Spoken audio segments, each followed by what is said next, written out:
I'm one of the owners of the only non-Chinese manganese beneficiation businesses in the world, the only non-Chinese one in sunny South Africa.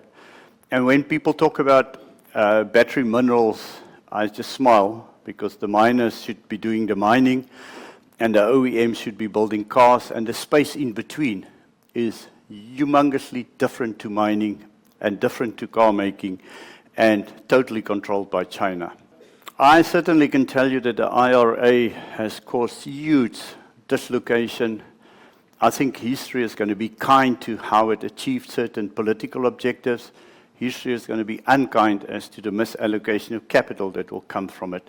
But it is absolutely real. And per element of the battery chain, you can see how that is supposedly going to make America, the US, independent from the rest of the world. This is another busy slide that just shows you everything that is black is China. And so China totally dominates the space.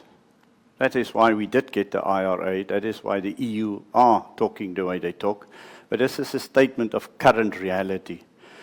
And then, of course, the current reality has resulted in shiploads of electric vehicles being shipped to countries who were caught napping and are currently implementing all sorts of protective measures, which 5 or 6 years ago they would have called uncompetitive. China has actually done more than any other country to reduce the dependence on nickel and cobalt.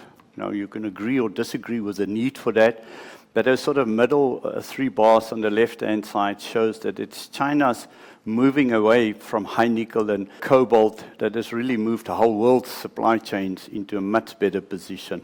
And the prices of batteries are dropping. If nothing else is a clear mega trend, then the cheaper batteries become, the higher their application should be throughout the world, and certainly in battery electric vehicles, amongst other things. But World War III, which everybody seems to be looking for, there's actually only one place to be, and that's South Africa. Now, obviously, geopolitics is a little bit more serious than this, but I do think we live in such interesting times that investment decisions is quite challenging. What lessons do you think the Western-based miners could learn from the way the Chinese have expanded their global investment and organic capability in the natural resources industry? And is it good or bad?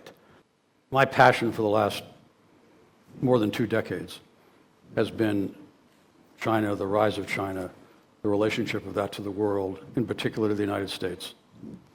And you can make a strong case that Africa is kind of ground zero for that US-China tension.